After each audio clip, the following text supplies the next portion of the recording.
Stoichiometry of reaction.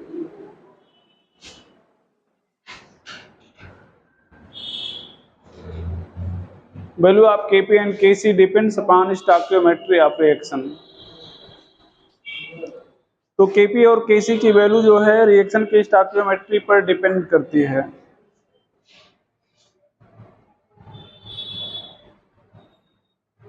Stoichiometry of reaction, यहाँ पर ध्यान दो। जैसे मान लो एक रिएक्शन है A + B = C,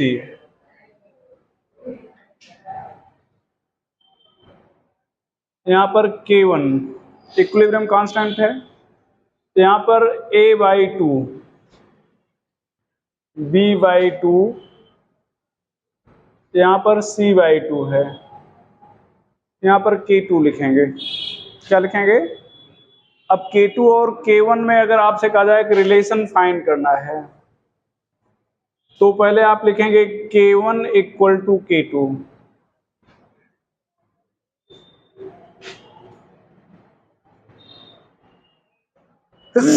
सॉरी, लिखेंगे K1 = K2। ये कब लिखेंगे? जब ये ध्यान से देख लेंगे प्रोडक्ट ही है, यहाँ पर भी C प्रोडक्ट है, यहाँ पर भी C क्या है? प्रोडक्ट।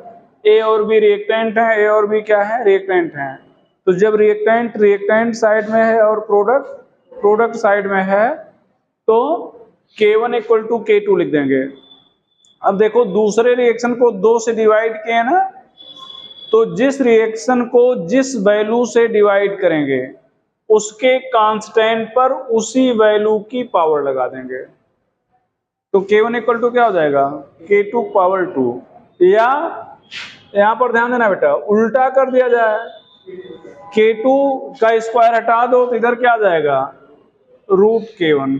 क्या आ जाएगा? √K1।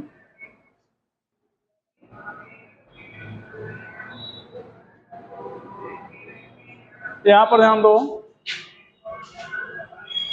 यहां पर A + B = C है, यहां पर A/N है, B/N है, यहां पर C/N है, K1 है, K2 है। तो यहां पर K2 = क्या लिखेंगे? सॉरी, K1 = क्या लिखो बेटा? K2⁻n।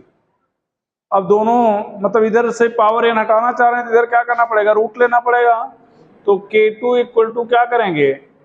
√K1। क्या कर देंगे? √K1।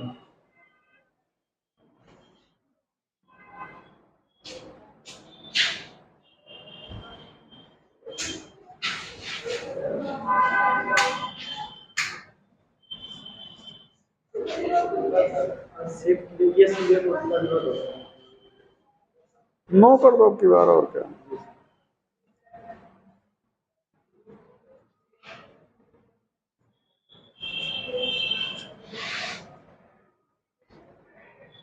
ठीक बेटा, यहाँ पर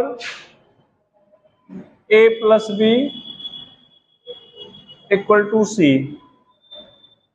यहाँ पर K1, यहाँ पर C/N या 2 कर दें, A/2 + B/2, K2 कर दिए।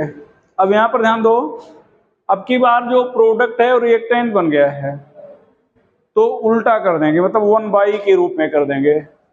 किसके रूप में कर देंगे? 1/, के रूप में। तो K1 = क्या लिखोगे? 1/K2।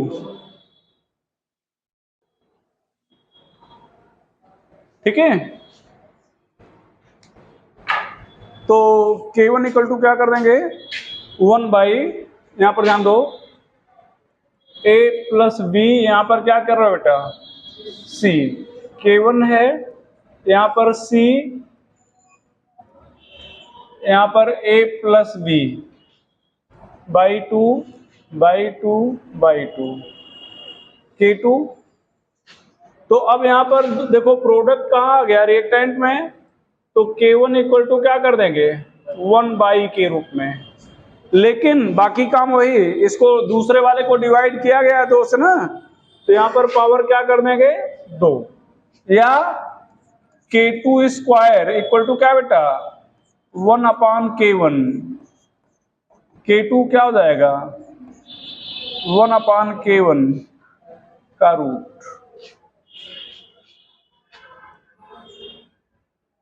यहां पर a plus B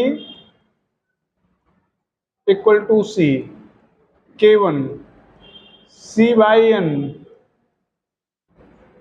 A by N B by N K2।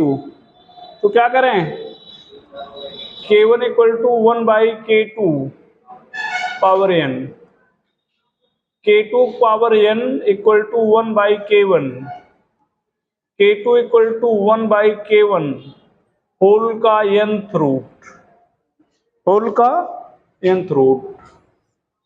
यहां पर a plus B equal to C, यहां पर K1, यहां पर 2a plus 2b equal to 2c K2। अब की बार मल्टीप्लाई किए हैं, तो जब मल्टीप्लाई करेंगे तो पावर दूसरे के कांस्टेंट पर करेंगे। जब डिवाइड कर रहे थे तो उसी के कांस्टेंट पर क्या कर रहे थे पावर कर रहे थे ना, मल्टीप्लाई करेंगे। अच्छा प्रोडक्ट प्रोडक्ट है तो यहां पर क्या करें K1 इक्वल टू पहले तो K2 कर दें, और K2 को मल्टीप्लाई किया गया है तो पावर किस पर करेंगे K1 पर। तो K1 इक्वल टू क्या हो जाएगा बेटा K2। यहां पर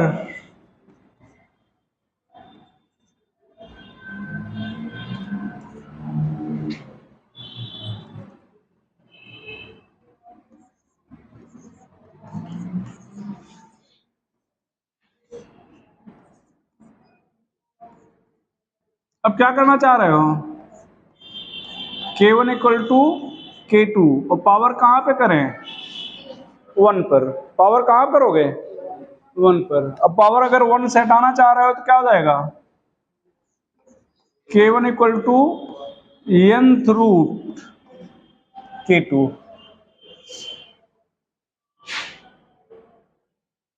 हो गया बेटा।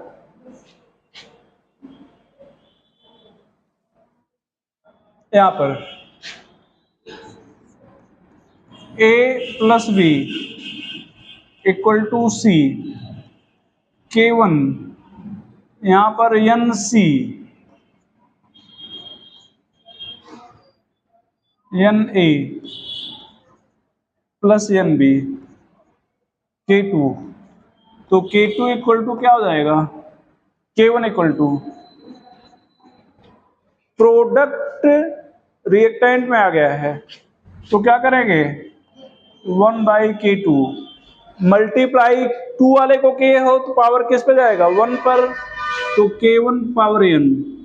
तो K1 इक्वल टू क्या हो जाएगा 1/K2 होल का nth रूट बन जाएगा। चलो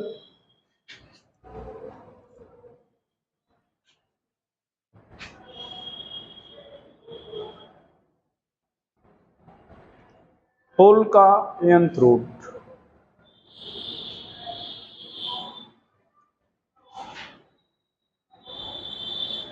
रिमूव कर रहे हैं भैया।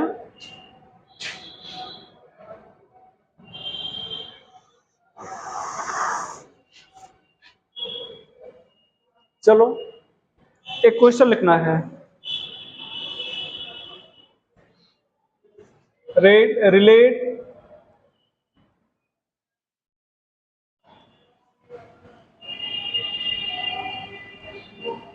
Equilibrium constant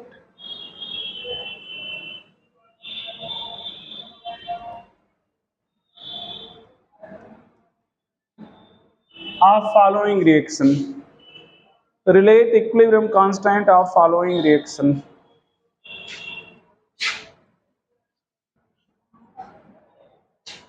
relate equilibrium constant of following reaction।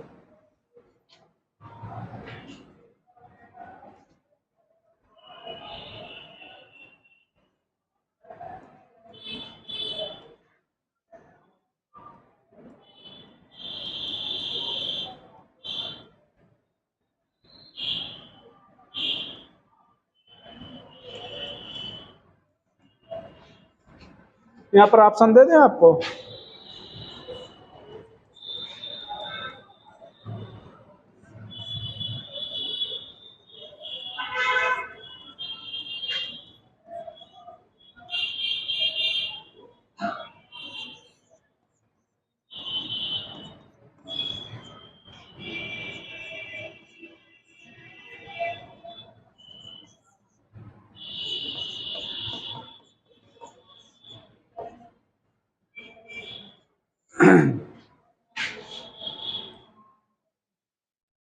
अब देखो बेटा, पहले ध्यान दो सभी लोग, प्रोडक्ट रिएक्टेंट में आ गया है, प्रोडक्ट कहाँ पे आ गया है, तो इसका मतलब क्या करेंगे, K1 equal to 1 by K2 करेंगे। K1 इक्वल टू क्या करेंगे, 1 बाई K2। अच्छा, अब इस दूसरे वाले इक्वेशन को 2 से डिवाइड भी किया गया है। कैसे पता चला 2 से डिवाइड किया गया, यहाँ पर देखो 2 है ना, और यहाँ पर 2 नहीं है, यहाँ पर 2 है, यहाँ पर 2 नहीं है, तो 2 नहीं है, इसका मतलब 2/2 करेंगे तभी तो 2 नहीं रहेगा, तभी तो नहीं रहेगा। तो इसका मतलब इस इक्वेशन को 2 से क्या किया गया है, डिवाइड। तो इसको लिखने कोई मतलब तो है नहीं, तो डिवाइड किसको किया गया, 2 वाले को ना, तो पावर किस पर रहेगी, 2 पर या 1 पर, 2 पर। जिसको डिवाइड करेंगे पावर उसके कांस्टेंट पे रहेगी, मल्टीप्लाई करते हैं तब दूसरे के कांस्टेंट पर पावर आ जाती है, ठीक है। तो अब बताओ, K2 square equal to 1 by K1, K2 equal to 1 by K1 whole का रूट, कौन सा ऑप्शन है, सी ऑप्शन है। ये काफी इंपॉर्टेंट है, ध्यान रखिएगा इस पे, ठीक है। आगे अगला जो भी पॉइंट होगा, हमें लगता है चौथा पॉइंट होना चाहिए, Kp and Kc does not depends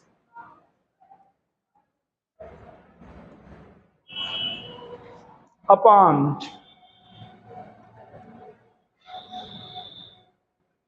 nature and number of step of reaction।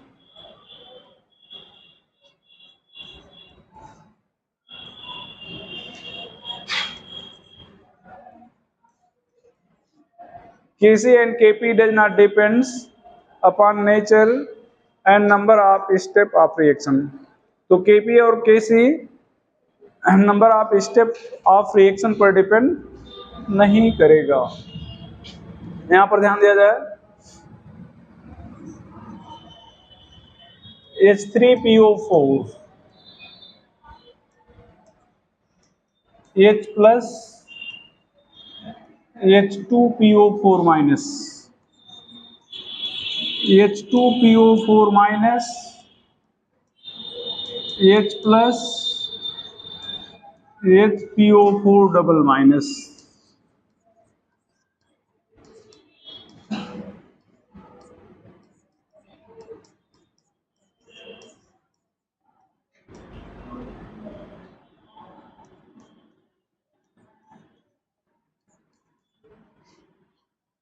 यहां पर अब ध्यान दो, यहां पर K1 अगर इसको जोड़ दिया जाए तो ये कैंसिल हो जाएगा, H3PO4 यहां पर 3H plus PO4 triple minus, यहां पर K है। अब यहां पर K इक्वल टू लिखोगे K1 into K2 into K3, और K1 is greater than K2 is greater than K3। ये जो आपने लिखा K1 is greater than K2 is greater than K3, ये जब लिखेंगे तो नीचे वाला रिएक्शन नहीं रहेगा, K वाला नहीं रहेगा, केवल K1 K2 K3 रहेगा। और ये हमेशा क्या होगा?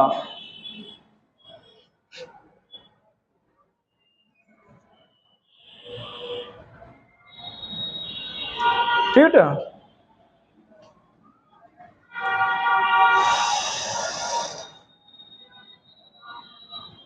ऑलवेज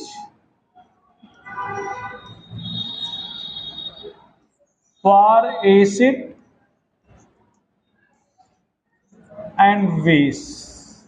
अगर एसिड या बेस है तो K1 हमेशा K2 से और K2 हमेशा K3 से ज्यादा होगा, भले उस एसिड के बारे में जानते हो या नहीं जानते। यहां पर ध्यान देना बेटा, एक दूसरा एग्जांपल लिया जाए, H2A, यहां पर Ha minus H plus, Ha minus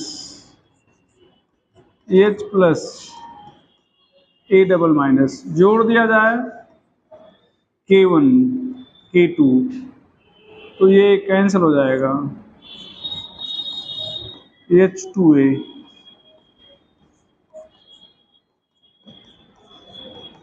यहां पर K, तो K इक्वल टू क्या लिखोगे? K1 इंटू K2 और K1 greater than K2।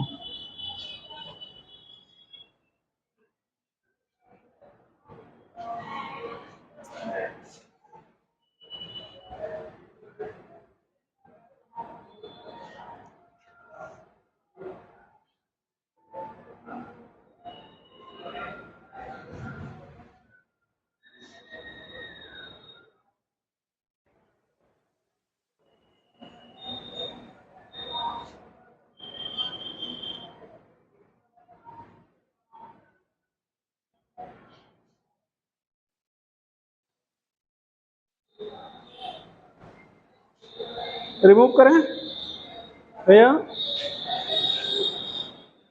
Remove करना है इसको। यहां पर ध्यान दो, एक बार ये सीबीएसई पीएमटी में पूछा गया था,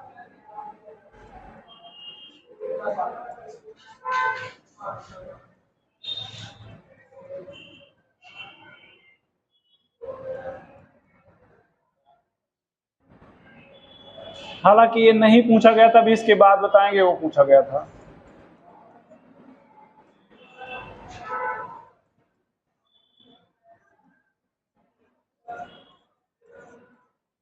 ये K1 K2, K1 K2 में रिलेट करना है, तो जो K है वो मेन रिएक्शन है, K1 और K2 क्या है? स्टेप वाइज हैं। तो इसका मतलब ध्यान दो बेटा, ये K1 और K2 को जोड़ने, मतलब इन दोनों रिएक्शन को जोड़ने पर मेन रिएक्शन मिलना चाहिए। अच्छा, अब आप पहले ये ध्यान दो, जोड़ना है ये कैसे हम समझ जाएंगे, या घटाना है, जोड़ने पर मिलेगा या घटाने पर मिलेगा, ये कैसे हमें पता चलेगा?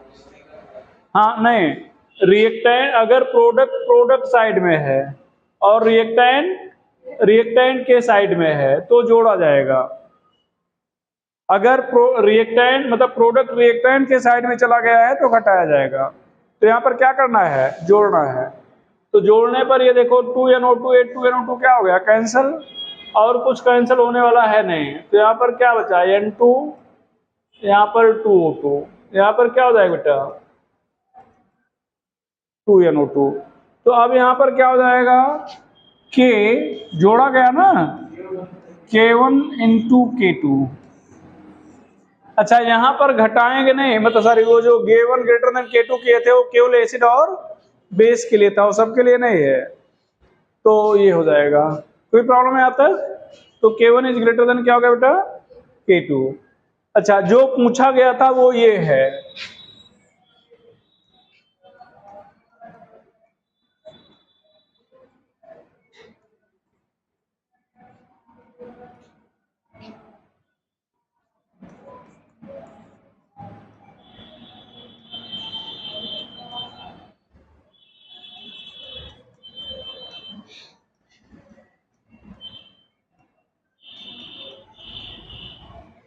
अब यहाँ पर क्या कर रहे हो आप?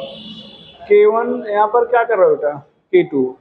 अब क्या करना है देखो, ये प्रोडक्ट देखो रिएक्टेंट में आ गया ना, तो घटाना पड़ेगा। किसको घटाएंगे, ये इक्वेशन 1 मान लें और ये 2 मान लें, तो 2 को माइनस करें या 1 को? 2 को। क्यों? क्योंकि यहां पर प्रोडक्ट है ना, इसका प्रोडक्ट यहां पे है तो इसको उधर ले जाना पड़ेगा, तो इसका मतलब इसको घटाएंगे, तो ये कैंसिल हो जाएगा। अब यहां पर क्या बचा, N2, ये O2 है देखो, और ये O2 इधर माइनस में उधर ले जाएंगे तो क्या हो जाएगा, प्लस में। तो एक O2 पहले से था, एक और आ गया 2O2, और ये 2NO2 उधर चला जाएगा, तो क्या हो जाएगा 2NO2, तो मिल गया ना। तो जब ये घटाना पड़ेगा तो K इक्वल टू हो जाएगा K1/K2। जब घटाएंगे तो रेशियो में होगा, ठीक है, और जोड़ेंगे तो मल्टीपल में।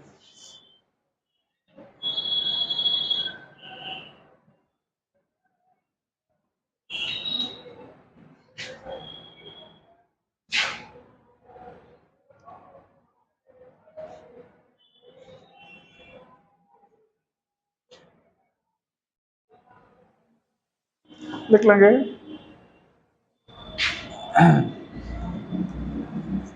if main reaction is obtained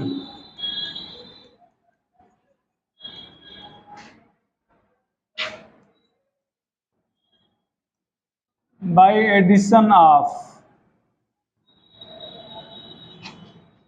stepwise reaction,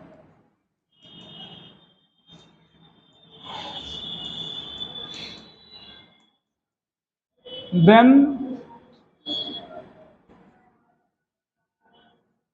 equilibrium constant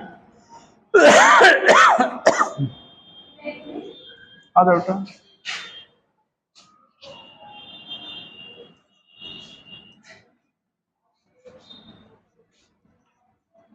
equilibrium constant of stepwise reaction is equal to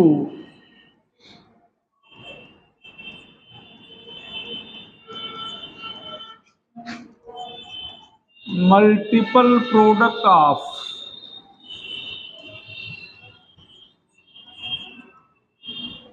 sorry equilibrium constant of main reaction stepwise नहीं बेटा,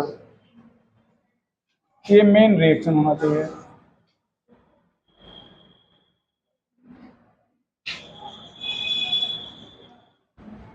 is equal to multiple product of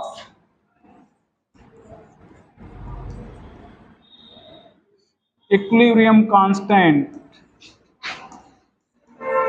of step wise reaction.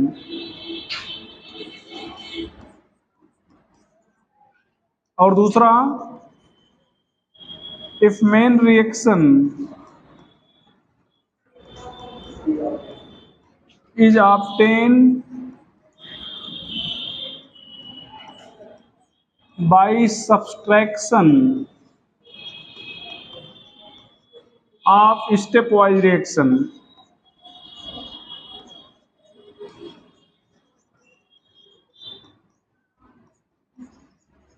then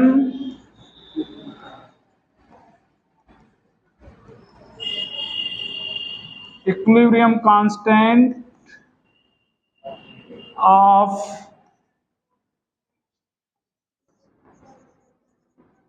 main reaction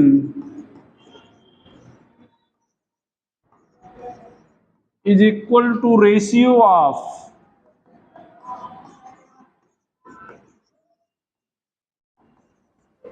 stepwise reaction is equal to ratio of stepwise reaction। ध्यान दो, यहां पर जैसे ratio लिए हो और इसके पीछे आपने क्या किया था, मल्टीप्लाई किया था, इसके पीछे यहाँ पर क्या किए हो, मल्टीप्लाई। तो यहाँ पर ध्यान दो, थोड़ा नीचे कर रहे हैं, ये ध्यान दो बेटा, ये मेन रिएक्शन प्राप्त किए हो इन दोनों को जोड़ने पर, तो इनका क्या है, मल्टीपल और मेन रिएक्शन को ऑब्टेन किए इन दोनों को सब्ट्रैक्ट करने पर, तो यहाँ पर क्या है, रेशियो है। तो अगर जोड़ने पर मिलेगा तो मल्टीपल, और घटाने पर मिलेगा तो सब्सट्रैक्शन। ठीक है, मतलब रेशियो। आगे चला जाए बेटा, आगे चला भैया। ये क्वेश्चन सीबीएसई पीएमटी में आया था, इसके तुरंत पहले वाले साल में एक और आया था, उसको बोल रहे हैं। तो थोड़ा सा इससे ज्यादा सोचना पड़ेगा, हम कठिन तो वर्ड नहीं यूज करेंगे। ठीक है, रिमूव करें इसको भैया।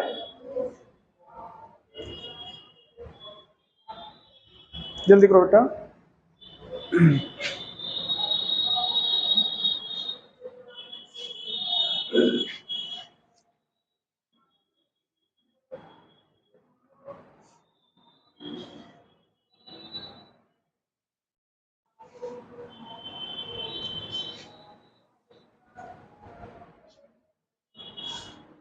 रिमूव कर दें क्या अब? चलो,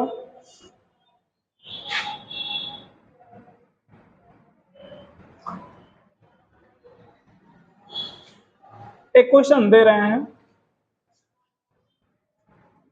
right relation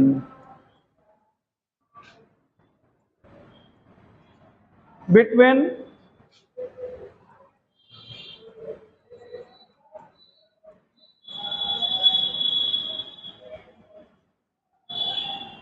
equilibrium constant of given reaction।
इसको ऐसे विचार किया जाए, ध्यान देना बेटा, इसको ऐसे विचार किया जाए। पहले तो ये ध्यान दो कि ये मेन, जहां पर 1,2 नहीं लिखा गया वो मेन रिएक्शन है। मेन रिएक्शन में अमोनिया है ना, रिएक्टेंट में, स्टेप में कहां पे है, प्रोडक्ट में। कितना अमोनिया है, 4, सॉरी उसको 2 कर दो। ये ऑक्सीजन तो सही लिखा गया है, इसको भी 2 कर दो और इसको 3 कर दो।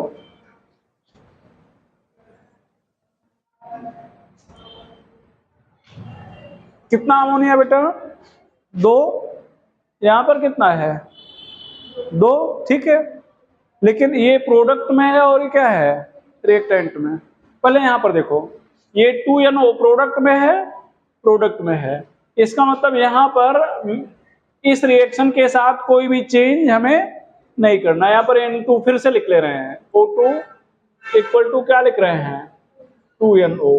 मान लो ये रिएक्शन और ये रिएक्शन अलग अलग लिखा गया है, और कहा जा रहा है कि इसका कांस्टेंट K1 है और इसका कांस्टेंट K-1 है।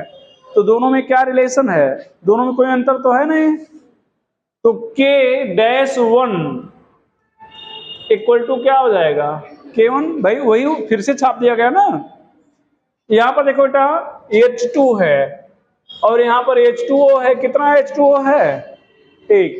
अब यहां पर तो इसका मतलब इसको 3 करना पड़ेगा। तो क्या करना पड़ेगा, 3 से मल्टीप्लाई। अभी अभी आपको चर्चा किया गया था, यहां पर K-2 कर दे रहे हैं। अब K-2 और K2 में क्या रिलेशन होगा, बाकी भूल जाओ, हमें ये सब पूरा एक साथ लिख रहे नहीं। आप एक एक स्टेप को देखो, इसमें और इसमें क्या रिलेशन प्रायत है, इसको मल्टीप्लाई कियो ना तो पावर किस पर आएगी, इसके। तो K2 डैश बराबर क्या लिखोगे, K2 डैश बराबर K2 पावर 3। और देखो बेटा, ये हम पलट दे रहे हैं,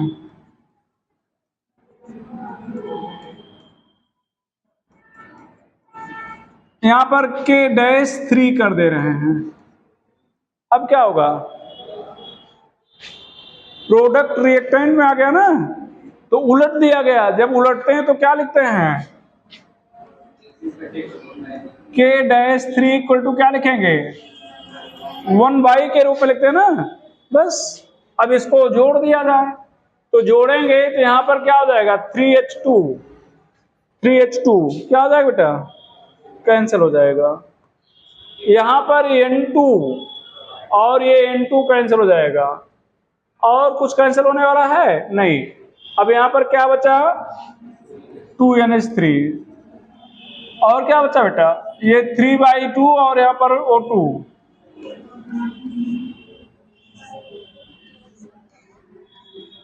यहां पर 2NO।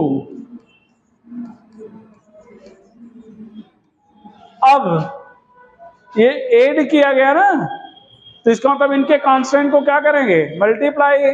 तो अब हमें तो इस रूप में लिखना है, इस रूप में तो लिखना नहीं है, तो यहां पर क्या करें बोलो, K1 into K2 power 3 upon K3 equal to क्या हो जाएगा, ये भी आया हुआ क्वेश्चन है, ये भी क्या है, आया हुआ क्वेश्चन है। तो ये पूछा गया है सीबीएसई पीएमटी में, ये पूछा गया है, इसके पहले वाला भी पूछा गया है, ध्यान रखिएगा। आज आप लोग याद दिला दीजिएगा, तो आज हम बहुत सारे थ्योरेटिकल क्वेश्चन भेज देंगे। आज हम थ्योरेटिकल पोर्शन खत्म कर दे रहे हैं, ठीक है, और न्यूमेरिकल भी आज कोशिश करेंगे कि शुरू हो जाए।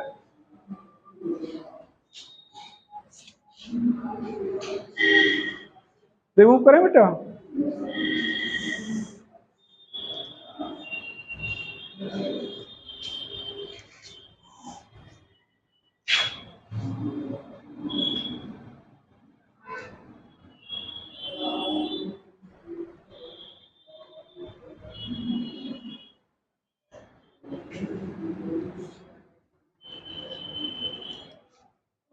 चलो भैया, चलो। तुम्हारा क्या नाम है,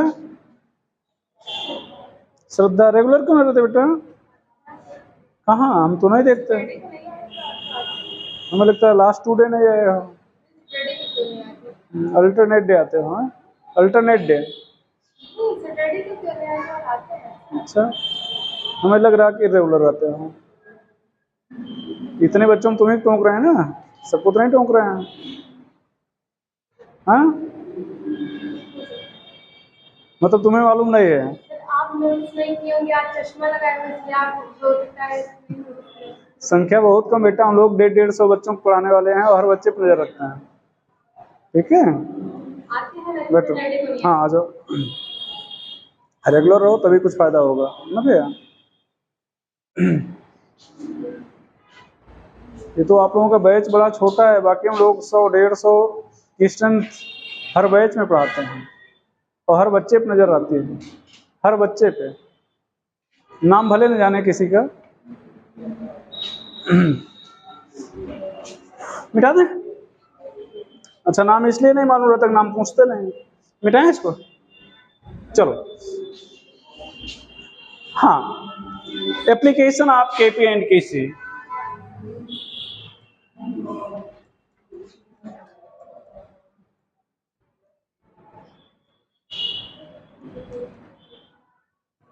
application and of KP and KC, यहां पर ध्यान दो बेटा, KP and KC directly proportional to stability of product, और दूसरा extent of reaction,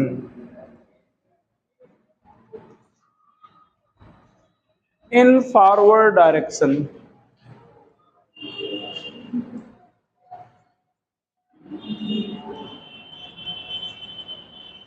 Extent of reaction in forward direction. Kp and Kc is directly proportional to stability of product and extent of reaction in forward direction. ध्यान दो, एक बहुत simple reaction देखना बेटा, इधर ध्यान दो, इधर बहुत सिंपल सा रिएक्शन है। यहां पर आप Kc लिख रहे हो मान लो, तो Kc इक्वल टू क्या लिखोगे, B अपान ए, ये तो लिखोगे। अब आप कह रहे हो Kc ज्यादा है, Kc ज्यादा है, तो Kc अगर ज्यादा है तो B ज्यादा होगा या कम होगा, ज्यादा होगा। और B ज्यादा है इसका मतलब दो पॉइंट यहां से इंडिकेट हो रहा है। एक तो रिएक्शन आगे की दिशा में ज्यादा प्रोसीड किया है, भाई फॉरवर्ड डायरेक्शन में ज्यादा जाएगा तभी तो B बनेगा और B की मात्रा बढ़ेगी, तो इसका मतलब आगे की दिशा में ज्यादा प्रोसीड किया है, इसलिए B की सांद्रता ज्यादा है। और प्रोसीड की extent of reaction in forward direction, ये लिखा है ना, इसका मतलब आगे की दिशा में रिएक्शन अधिक बढ़ी हुई है। अच्छा, आगे की दिशा में रिएक्शन बढ़ गई है इतना ही पर्याप्त नहीं है, प्रोडक्ट जो है वो स्टेबल भी है, इसका भी पता चल रहा है। कैसे? प्रोडक्ट अगर स्टेबल नहीं होगा मतलब ये ए बी में बदल रहा है और बी स्टेबल नहीं है, तो बी तुरंत क्या होगा, पीछे चला आएगा, और पीछे चला आएगा तो इसकी सांद्रता क्या हो जाएगी, घट जाएगी, तो घट जाएगी तो Kc भी क्या हो जाएगा, घट जाएगा। आपसे जैसे कहा जाए कि आप लोग यहाँ से उठ के जाके पीछे वाले क्लास में बैठ जाएं, तो वहां आपको बैठना अच्छा नहीं लग रहा है, आप यहाँ से गए तो लेकिन वहां अच्छा नहीं लगा, वहां आप रुके ही नहीं, भाग गए वहां से, आप रुके नहीं, वहां से क्या किए, खिसक लिए, तो वहां पर आपकी संख्या बढ़ेगी। कब बढ़ेगी? जब आप यहां से पहले बार उठ के जाओ और गए, उसके बाद वहां रुको, गए उसके बाद आप वहां रुको, दोनों चीज है, तभी आपकी संख्या वहां पर क्या होगी, बढ़ेगी। आप गए तो रुके नहीं, भाग लिए, गए ही नहीं, दोनों कंडीशन में संख्या आपकी वहां बढ़ने वाली, तो बढ़ रही, इसका मतलब आप यहां से गए भी हो और वहां रुके भी हो, बात समझ ना बेटा, मतलब वहां स्टेबल हो, तो ये चीज है। तो ये बात समझ आ गई ना, ये दो चीज। क्वेश्चन लिखेगा, question, for which value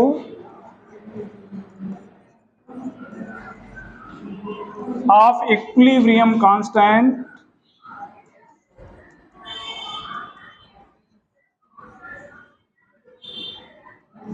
reaction go farthest.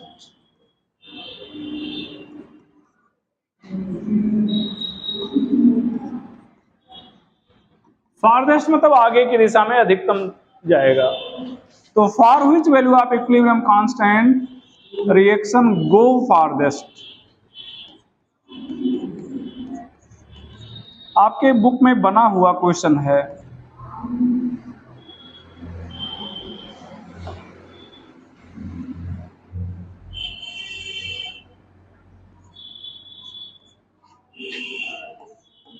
किसके लिए,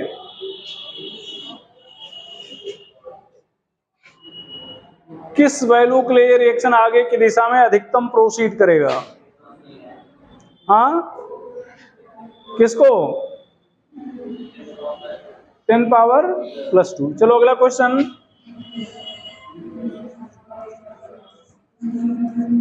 प्रोडक्ट ऑफ व्हिच रिएक्शन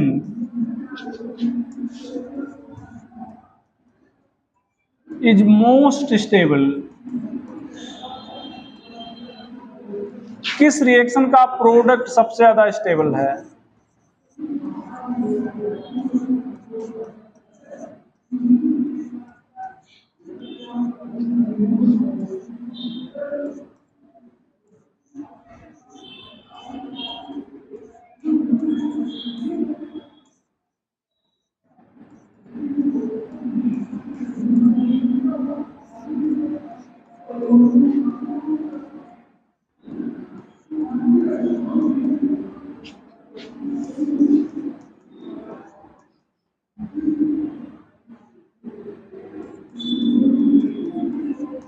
हाँ,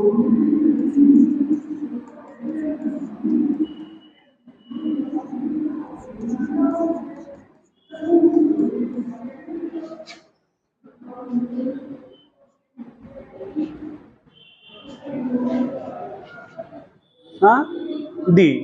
यस, किसका सबसे ज्यादा स्टेबल टर्म? डी का। तो जहां पर इक्विलिब्रियम कांस्टेंट की वैल्यू सबसे ज्यादा स्टेबल मतलब ज्यादा है, वहां पर कांस्टेंट क्या होगा? सबसे ज्यादा मतलब प्रोडक्ट वहां पर क्या होगा? सबसे ज्यादा स्टेबल होगा। और प्रोडक्ट की स्टेबिलिटी हम लोग 2 पॉइंट्स एक्सप्लेन करते हैं। कौन से 2 पॉइंट्स है? हीट ऑफ फॉर्मेशन, थर्मोडायनेमिक्स पढ़ाए थे। हीट ऑफ फॉर्मेशन और यहाँ इक्विलिब्रियम कांस्टेंट्स है। आगे बढ़ा दें इसको? बढ़ा दे रहे हैं, चलो। पता नहीं थर्मोडायनेमिक्स में बताए थे या नहीं, relation between free energy and equilibrium constant.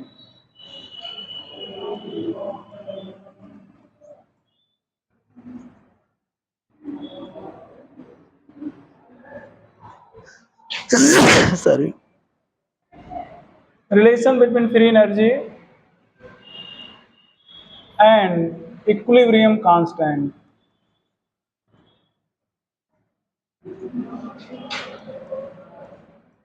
Relation between free energy and equilibrium constant, यहां पर देखा जाए बेटा तो delta G not -2.303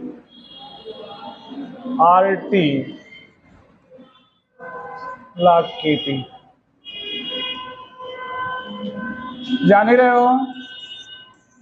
delta G not free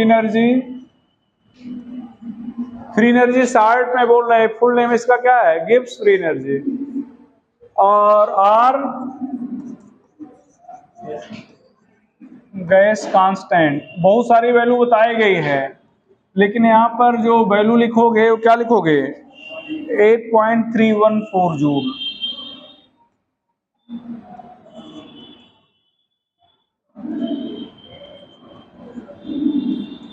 पर केल्विन पर मोल।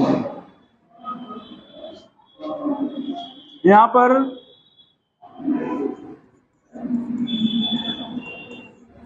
If Kp 1 delta G not 0 हो जाएगा। ध्यान दो, Kp की वैल्यू 1 रख दिया जाए तो log 1 की वैल्यू क्या हो जाएगी? 0, पूरा 0 हो जाएगा। यहां पर Kp greater than 1 delta G not negative हो जाएगा। मान लो ग्रेटर देन 1 है, 10 मान लो। कितना मान लोगे? 10। तो log 10 की वैल्यू 1 होती है। ये पूरा हो गया 1, और 1 से इसको मल्टीप्लाई करोगे वैल्यू किस में आएगी? माइनस में। If Kp less than 1 delta G not positive है। डेल्टा जी नॉट क्या है? पॉजिटिव। यहां पर मान लो 10 पावर -1 है। क्या बेटा? 10 पावर -1, माइनस पहले आ जाएगा, माइनस माइनस क्या हो जाएगा? प्लस, तो ये आ जाएगा। ठीक है, तो ये था equilibrium constant Kp and Kc और उसके फैक्टर अफेक्टिंग के बारे में। मिटा दें इसको, रिमूव कर दें। चलो, अब हम लोग थोड़ा सा देखेंगे reaction coefficient.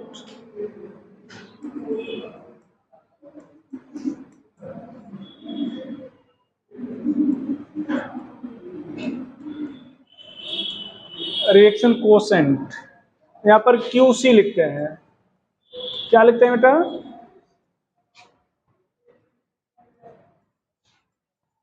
Ratio of active mass of product to that of reactant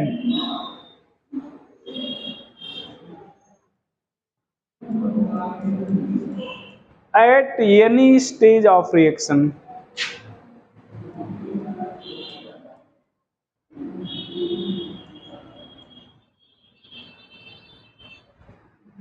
ratio of active mass of product to that of reactant at any stage of reaction. Reaction के किसी भी स्टेज पर प्रोडक्ट और रिएक्टेंट के active mass का जो ratio होगा उसको क्या कहोगे? रिएक्शन कोएफिशिएंट कहोगे। यहाँ पर ध्यान दो, बहुत सिंपल सा रिएक्शन हम हमेशा लिखेंगे, कठिन तो लिखेंगे ही नहीं। ये बी है, देखो बेटा यहाँ पर QC लिख रहे हो तो क्या लिखोगे? QC क्या लिखने वाले होता? तो यहाँ पर QC लिखोगे तो एक्टिव मास ऑफ V, और क्या लिखोगे? ए, एक्टिव मास ऑफ V। अच्छा, इसी को अगर आपको KC लिखना है तो भी तो ये लिखोगे। तो दोनों में डिफरेंस क्या है? QC किसी भी स्टेज पर है और KC इक्विलिब्रियम पर है। KC कहां पे है? इक्विलिब्रियम पर, और QC किसी भी स्टेज पर। तो अगर आपसे कहा जाए कि QC और KC में डिफरेंस क्या है, तो यहां पर ध्यान दो, डिफरेंस तो हमने बता ही दिया नोट करके। QC बड़ा है, बराबर है या छोटा है KC से। तो अगर आपसे कहा जाए कि QC और KC में क्या रिलेशन है, तो ये रिलेशन है। QC बड़ा भी हो सकता है, बराबर भी हो सकता है और छोटा भी हो सकता है। किससे? KC से। ठीक बेटा? तो यहां पर अब आप कह रहे हो कि if QC equal to KC तो क्या होगा? इक्विलिब्रियम आएगी।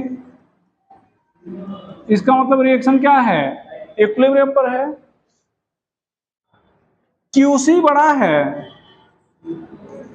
भैया, QC बड़ा है KC से। ध्यान दो, QC ज्यादा है तो B ज्यादा होगा, तभी तो QC ज्यादा होगा। B ज्यादा होगा तभी QC ज्यादा है, और रिएक्शन हमेशा इक्विलिब्रियम पर आएगी, ये ध्यान रखिएगा।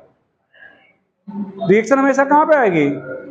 तो QC घटे तब KC के बराबर हो, ज्यादा है ना, तो घटे तो KC के क्या हो? बराबर हो।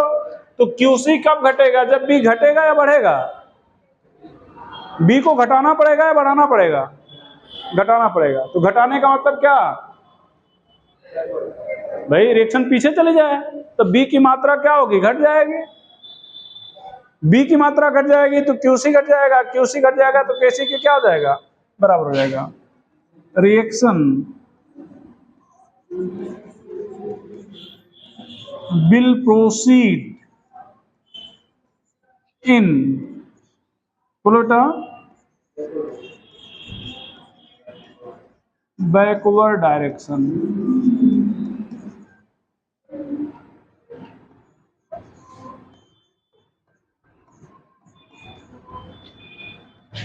अब QC कम है तो QC को बढ़ाया जाए तो KC के बराबर होगा।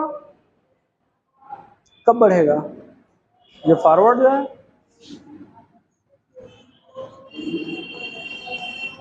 रिएक्शन विल प्रोसीड इन, बोलो बेटा, in forward direction. Reaction will proceed in forward direction.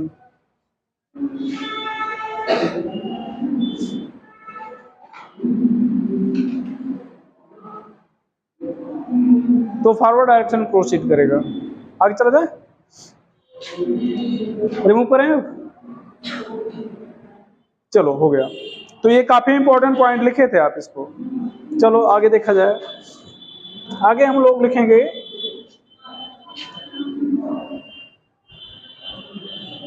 KP and KC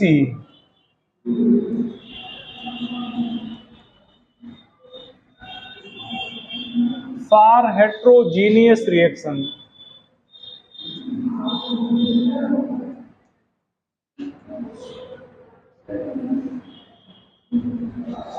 KP and KC for heterogeneous reaction.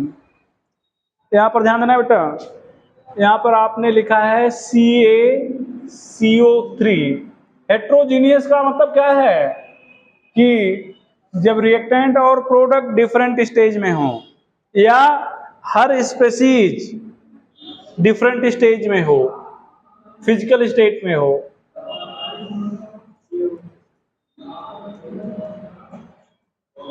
ये अब ध्यान देना, ये सॉलिड है तो सॉलिड का चाहे एक्टिव मास लो या पार्शियल प्रेशर लो, हमेशा 1 होगा।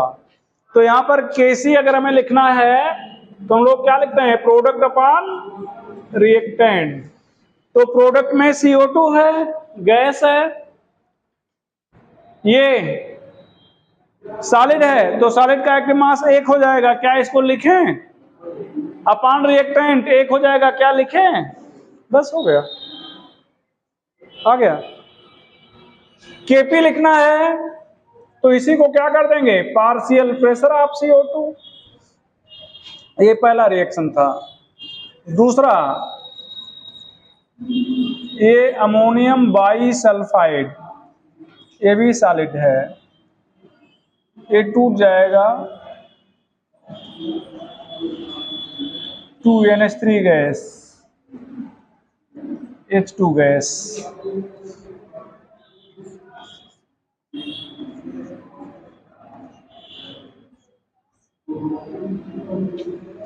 केपी लिख दे रहे हैं पहले।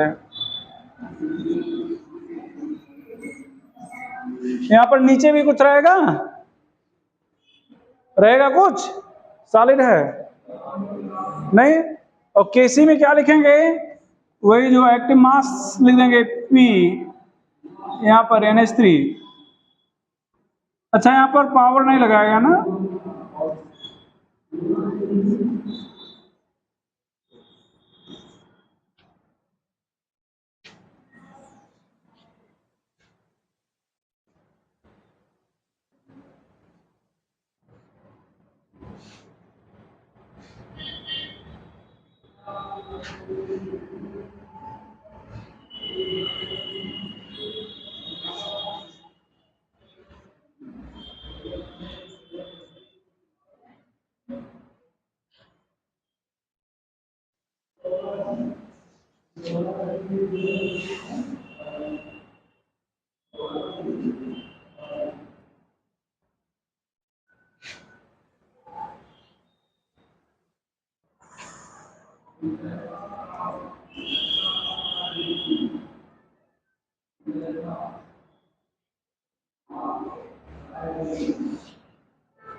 यहां पर केसी लिखेंगे, क्यों केपी क्यों नहीं, क्योंकि गैस नहीं है।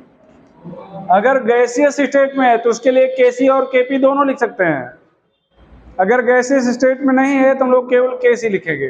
अब बताओ, ये प्रोडक्ट जिंक डबल प्लस, ये Ag सॉलिड है, लिखा जाए, छोड़ देना, सबको समझ में आ रहा है भैया। चलो नीचे क्या लिखेंगे बताएगा कोई, Ag प्लस पावर 2, जिंक तो छोड़ दिया जाएगा, तो अब तो हेट्रोजीनियस के लिए लिख लेंगे ना। तो ये है इक्विलिब्रियम कांस्टेंट फॉर केपी, मतलब सॉरी फॉर हेट्रोजीनियस रिएक्शन। इस चैप्टर में थ्योरेटिकल पोर्शन हमने खत्म कर दिया है। अब आज और एक अगला लेक्चर केवल न्यूमेरिकल चलेगा। आज और अगला लेक्चर क्या होगा, केवल न्यूमेरिकल चलेगा, और उसी के साथ ये चैप्टर पूरा आपका खत्म हो जाएगा। ठीक है, शुरू किया जाए। बता तो दिए हैं, आप थे नहीं शायद, थे या सो गए थे, सो गए थे। और उसके बाद जरूरत नहीं समझा कि उसको देखें या ना देखें। चलो वीडियो देख लेना या देख लेना, किसी से देख लेना ना बेटा, पढ़ा दिए हैं। आगे बढ़े, चलो अब काफी छोटे छोटे क्वेश्चन लेके आगे बढ़ेंगे। पहला question, a reaction is taking place as follow.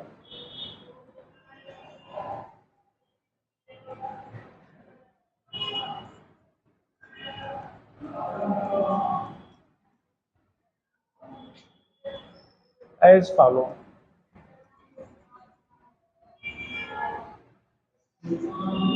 in a vessel of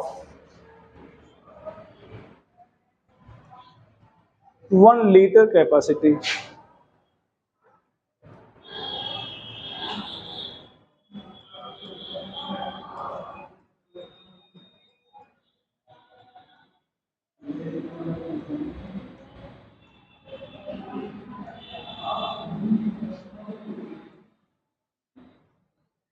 If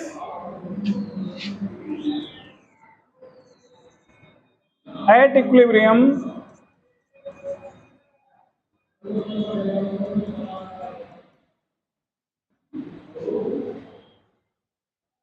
2 mole PCl5, 3 mole PCl3,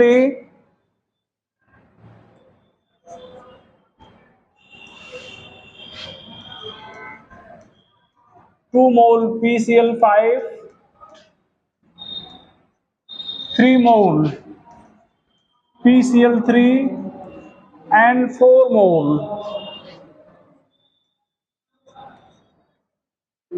Cl2 is present,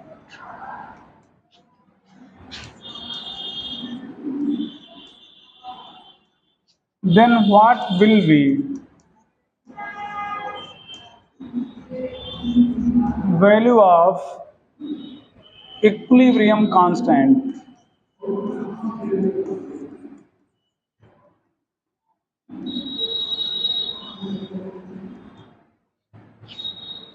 equilibrium constant. तो इसके लिए केसी क्या लिखोगे भैया? Product upon reactant. यहां पर क्या हो जाएगा, कितना हो जाएगा? 3 इंटू 4 अपॉन 2, तो क्या आ जाएगा? 6। क्या आ जाएगा? 6। कहाँ? अच्छा हाँ,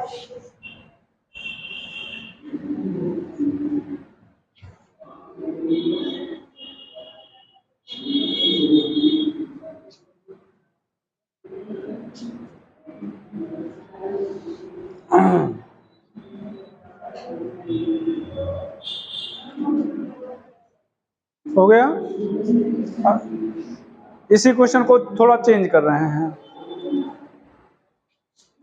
इफ इन एबव क्वेश्चन, नीचे 5 है बेटा। If in above question volume of container is 2 liter, volume of container is 2 liter, then find value of equilibrium constant. Then find value of equilibrium constant. Then find value of equilibrium constant.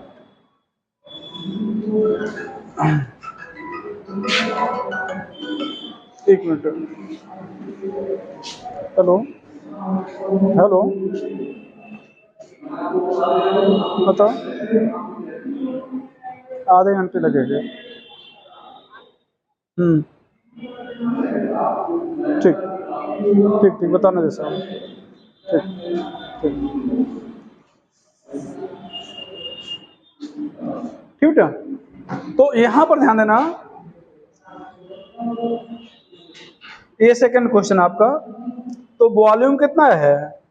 2 litre. तो active mass क्या होता है बेटा? Active mass PCl5 का active mass कितना है? तो NPCl5 upon volume, यही तो। कितना था ये? 2 लीटर, 2 था ना, 1 आ गया। NPCl3, सॉरी PCl3, क्या लिखने वाले हो?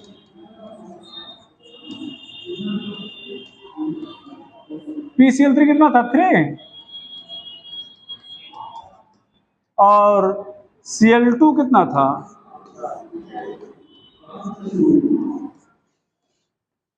ये काम पिछली बार क्यों नहीं किया गया?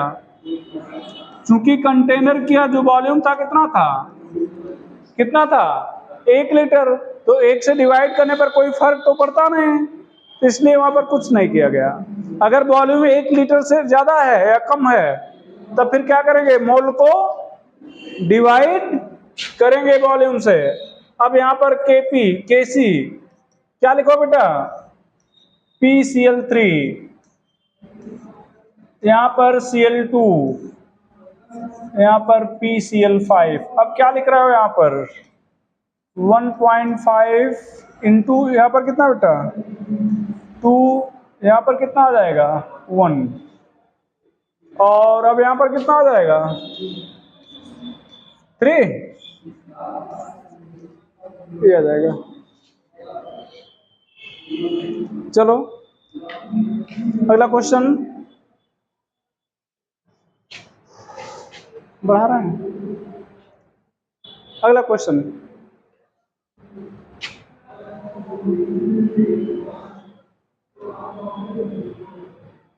हाँ, a reaction is taking place as follow.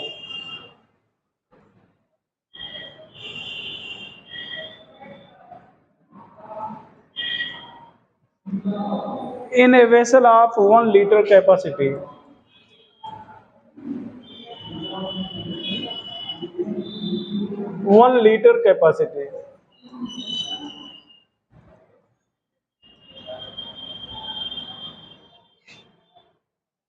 if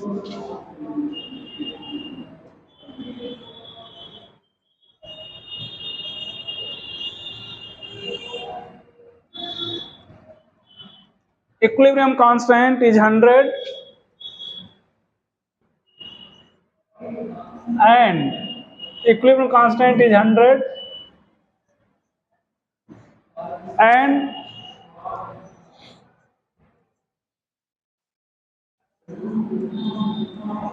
equilibrium concentration of SO3 and SO2 are same,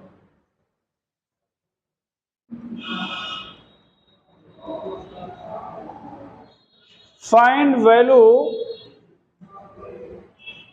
of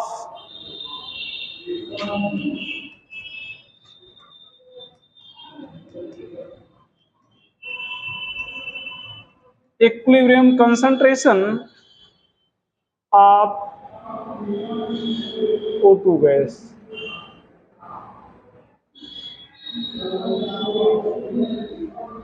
यहां पर ध्यान दो, यहां पर Kc इक्वल टू क्या लिखोगे SO2 power 2 O2 SO3 square. Equilibrium constant कितना है 100, और कहा जा रहा है कि इक्विलिब्रियम कंसंट्रेशन SO2 और SO3 का सेम है, तो जो भी है ये दोनों वैल्यू क्या रहेंगी, सेम रहेंगी। ये सेम रहेंगे ना, तो सेम रहेंगे तो क्या हो गई, तो कैंसिल, तो O2 बराबर कितना आ गया 100। ये क्वेश्चन भी ऑब्जेक्टिव बुक में बना हुआ है, लेकिन हमने उल्टा करा दिया है। उल्टा कराने का मतलब क्या है, हमने रिएक्शन को पलट दिया है। ये जो रिएक्शन लिखा है ना, ये प्रोडक्ट रिएक्टेंट में दिया गया, हमने रिएक्टेंट को क्या कर दिया है प्रोडक्ट। तो अगर ये उलट दिया जाए तो आंसर क्या आ जाएगा 1/100, आंसर क्या आ जाएगा। तो आपके ऑब्जेक्टिव बुक में जो है वो आंसर क्या आया हुआ है 1/100 आया हुआ है। तो थोड़ा दिमाग लगाएगा, ध्यान रखिए, नहीं पता लगे कि अरे ये तो दिख गया, हाँ तो कराया गया है, आंसर 100 रहेगा, ऑप्शन में मिलेगा 100, ऑप्शन में 100 मिलेगा, समझ ना। तो ध्यान रखिएगा। रिमूव करें बेटा, हटा रहे हैं इसको। चलो अगला क्वेश्चन। अब ध्यान देना, हर क्वेश्चन में थोड़ा थोड़ा वेरिएशन मिलेगा, ऐसा नहीं कि बस रिपीट मार रहे हैं, कुछ न कुछ चेंज जरूर मिलेगा। अगला क्वेश्चन के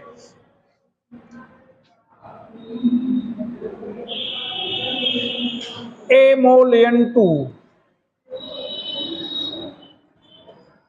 and V mole H2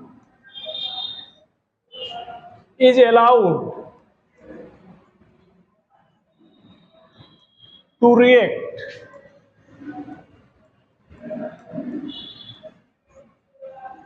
in a vessel of 1 liter capacity, in a vessel of V liter capacity,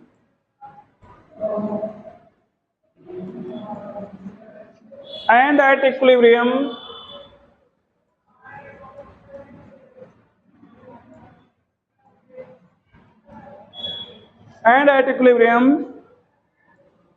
X mole N2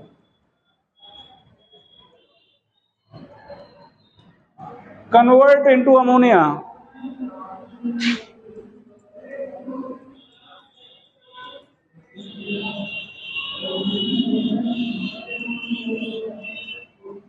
find equilibrium constant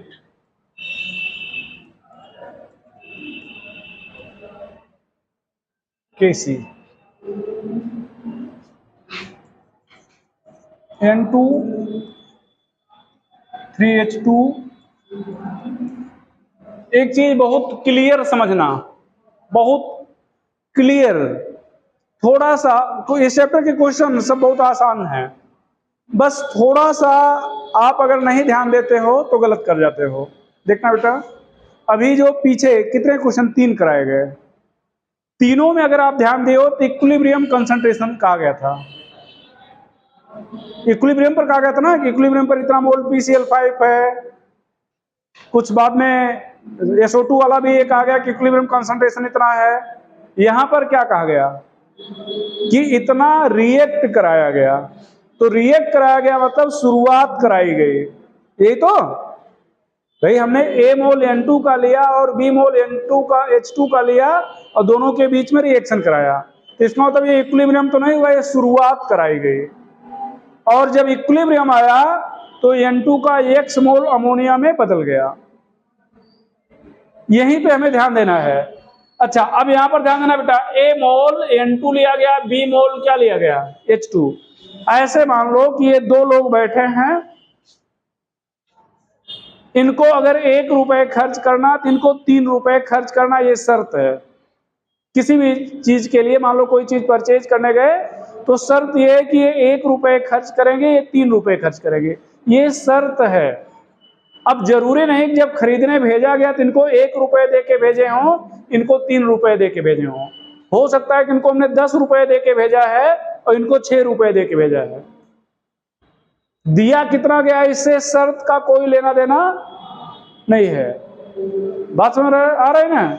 शर्त जो है उससे कोई लेना देना नहीं है कि दिया कितना गया है। दिया हमने अपनी मर्जी से है, जिसको जितना इच्छा हुई उतना दे दिया। लेकिन शर्त ये लगाया गया कि जब आप 1 रुपए खर्च करोगे तो आप 3 रुपए खर्च करोगे, मतलब जितना आप खर्च करोगे उसका 3 गुना ये खर्च करेंगे। तो वो ये शर्त है कि मतलब N2 जब 1 मोल रिएक्ट करेगा तो H2 कितना रिएक्ट करेगा 3 मोल। ये शर्त है। जो रिएक्शन में ये जो कोफिशिएंट लगा है, ये आप इसको शर्त मान लो। यहां पर जो कोफिशिएंट होगा ये शर्त मान लो कि ये इसके अकॉर्डिंग खर्च करना है। बात सुना ना? और यहां पर जो मोल दिया गया है इसका मतलब ये देके भेजा गया आपको खर्च करने के लिए। और बता दिया गया यहां पर आपसे ये कहा गया कि जब यहां पर ध्यान दो बेटा, इक्विलिब्रियम आया तो A मतलब N2 का कितना प्रोडक्ट में कन्वर्ट हुआ है, कितना कन्वर्ट हुआ है 1 मोल। जैसे मान लो इनको 10 रुपए दिया गया था और जब काम आया खर्च करने का तो इन्होंने 2 रुपए खर्च कर दिया, तो अब इनके पास कितना बचा 8। ये कितना खर्च किए होंगे उसमें 6 खर्च किए होंगे ना। क्यों? चूंकि जितना ये खर्च करेंगे उसका 3 गुना इनको खर्च करना है। दिया कितना गया था उससे कोई लेना देना नहीं है, बस यही काम यहाँ करना है। तो इनके बारे में तो बताया नहीं गया कि कितना खर्च किए हैं, बस ये कहा गया जब खर्च करना पड़ा तो इन्होंने 2 रुपए खर्च कर दिया। तो आपने इनका अंदाजा लगा लिया कि इन्होंने कितना खर्च किया होगा ना। तो यहाँ पर H2 के बारे में कुछ बताया गया नहीं, केवल N2 के बारे में बताया गया कि N2 इक्विलिब्रियम पर X मोल प्रोडक्ट में कन्वर्ट हो गया। तो इसका मतलब X यहाँ पर जोड़ा जाए या घटाया जाए? घटाया जाएगा, खर्च हो गया। अब यहां पर क्या करें? यहां पर जितना ये रिएक्ट करेगा उसका 3 गुना, तो कितना? b माइनस 3x बनेगा कितना? जितना रिएक्ट करेगा उसका 2 गुना।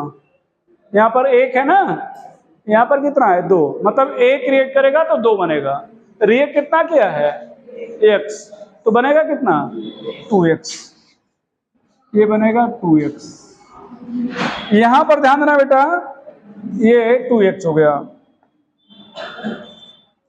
यहां पर इनिशियली 0 है, ये शुरुआत में अमोनिया तो रहा नहीं था कि था इनिशियल, और ये इक्विलिब्रियम है, इक्विलिब्रियम है।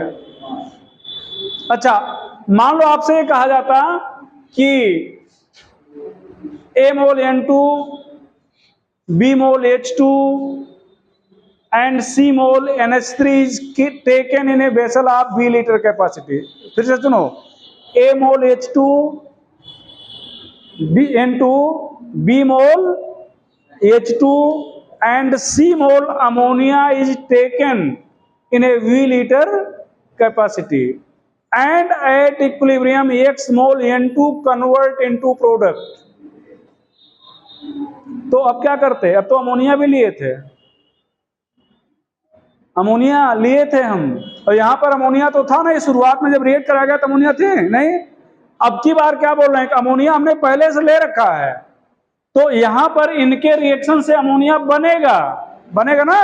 और कंटेनर में जो पहले से अमोनिया था उसका क्या होगा? वो तो जुड़ जाएगा ना भाई। मान लो पहले 2 मोल हमने पहले से लिया है, 3 मोल बन गया, तो अब अमोनिया कितना हुआ? 5 मोल हुआ ना।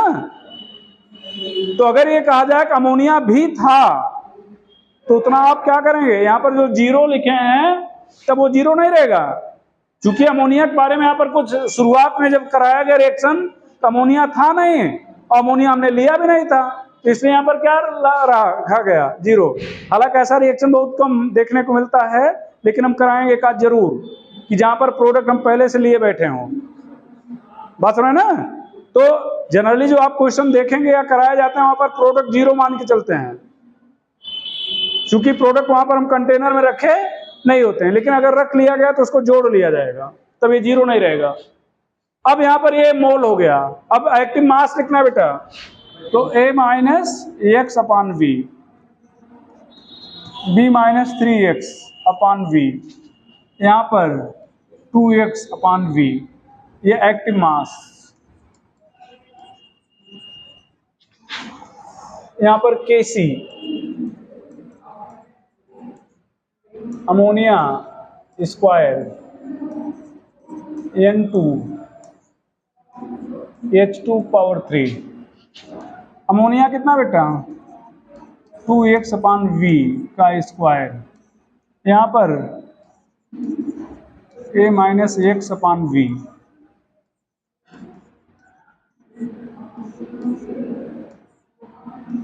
क्यूब।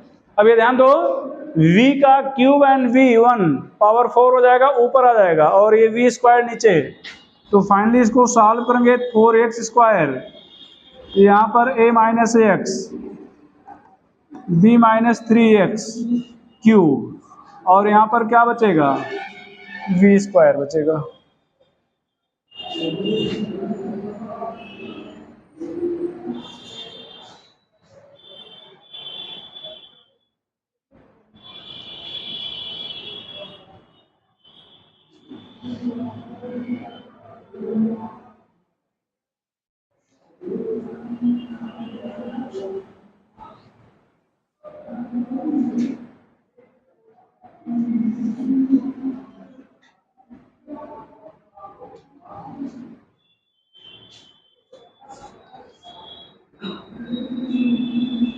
चलो भैया रिमूव कर दें इसको,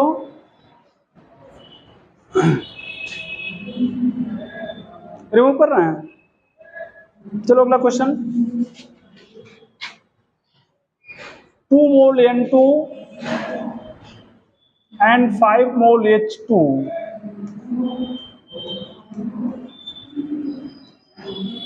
is allowed to react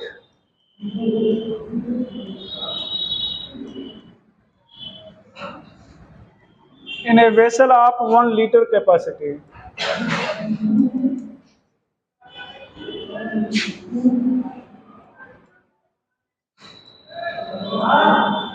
If at equilibrium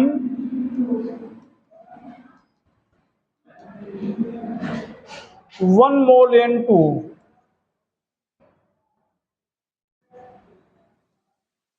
convert into ammonia,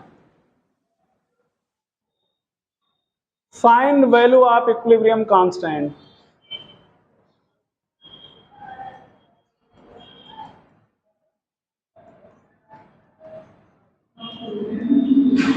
Find value of equilibrium constant.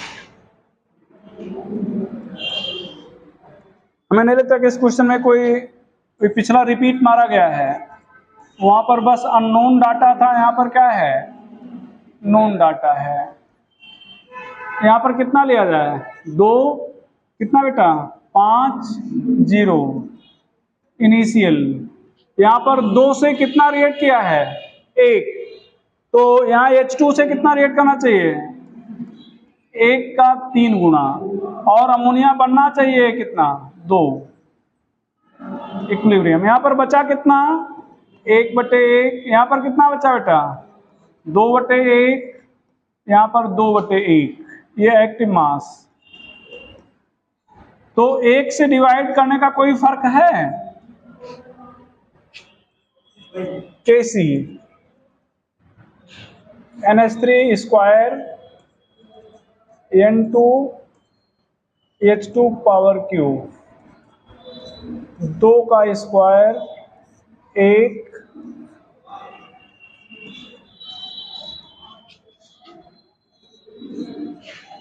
ये 2 पावर क्यूब है, ये देखो ब्रैकेट में 2 है,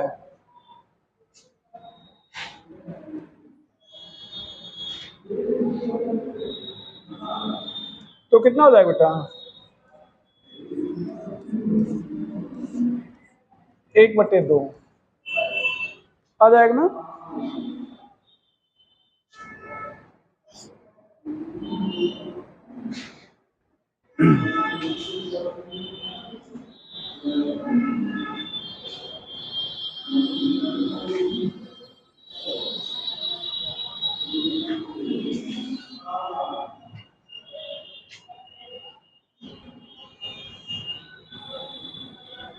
आ जाओ,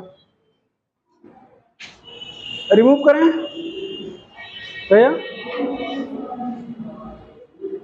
अरे डाटा रख के सॉल्व कर लेना, ठीक है, रिमूव कर रहे हैं। चलो, a reaction is taking place as follow,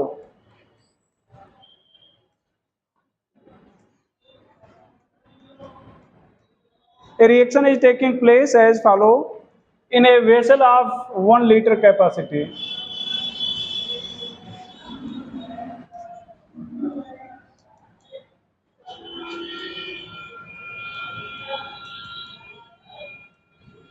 If 1.1 mole A is allowed to react with 2.2 mole B, and at equilibrium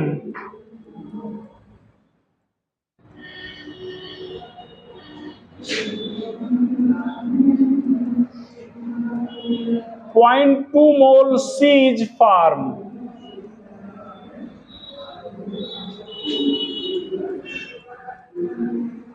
Find equilibrium constant.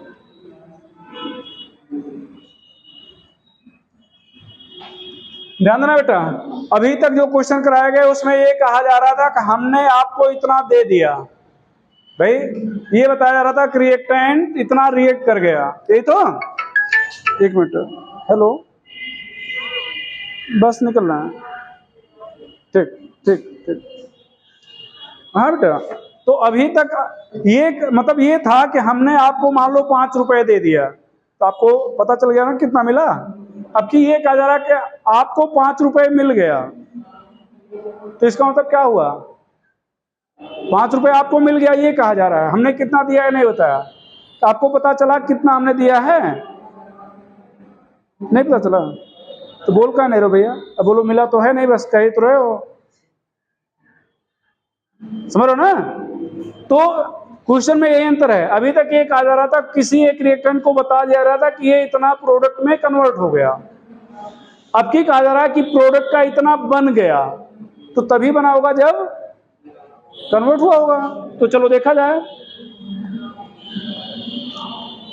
यहां पर a प्लस 2v, यहां पर 2c प्लस d, यहां पर कितना लिए हो 1.1, कितना लिए बेटा 2.2, शुरुआत में क्या होता है 0 इनिशियल।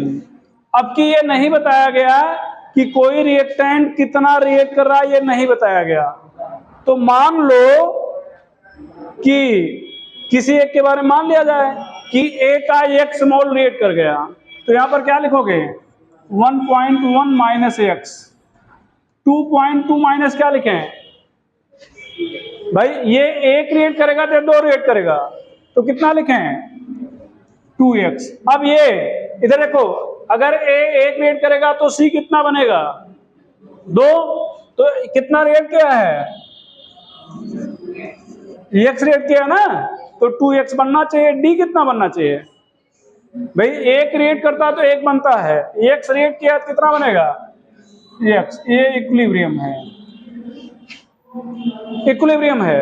अब देखना बेटा इधर ध्यान दो, इधर आपने लेकिन क्वेश्चन में बोला है कि at equilibrium 0.2 mole C is form, लिखे हो ना कि इक्विलिब्रियम पर सी का 0.2 मोल बनता है, ये क्वेश्चन के अनुसार, और आपके अनुसार कितना बनता है 2x, आपके अनुसार कितना बनता है और क्वेश्चन के अनुसार 0.2, बट 2x इक्वल टू कितना बेटा 0.2, तो x equal to 0.2 upon 2 that is 0.1, तो 1.1 माइनस 0.1, 2.2 इंटू ये यहाँ पर 0.2 था, ये कितना हो जाएगा 0.1, ये इक्विलिब्रियम। एक्टिव मास कितना हो जाएगा बेटा 1/2, ये 2/2 सॉरी 1 मोल 1 लीटर था ना, 1 लीटर था तो 1 आ जाएगा 1, यहाँ पर 1, यहाँ पर कितना बेटा ये एक्टिव मास है, बस बाकी तो आप जान ही रहे हो। तो यहां पर क्या हो जाएगा केसी बोलो 6/2 d a b/2,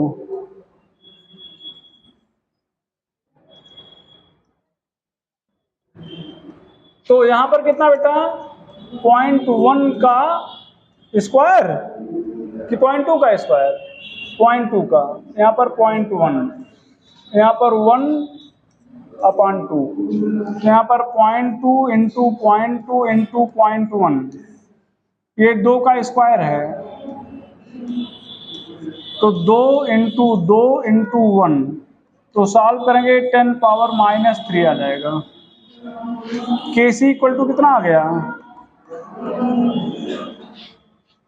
तो आज कहानी खत्म कर रहे हैं, अब अगले दिन आगे आपको क्वेश्चन कराएंगे। ये जो 3 4 5 क्वेश्चन कराए हैं इनको आप पढ़ के आइएगा, तब आपको आगे फिर पता चलेगा कि अगला हम कौन सा चेंज अगले क्वेश्चन किए हैं, ठीक बेटा।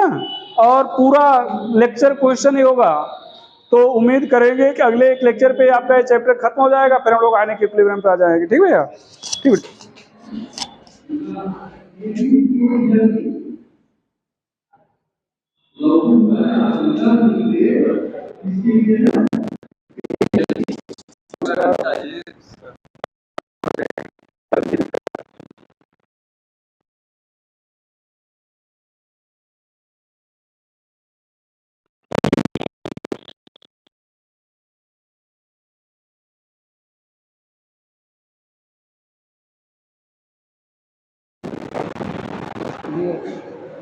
तो भागना है वैसे बैठे हुए महाराज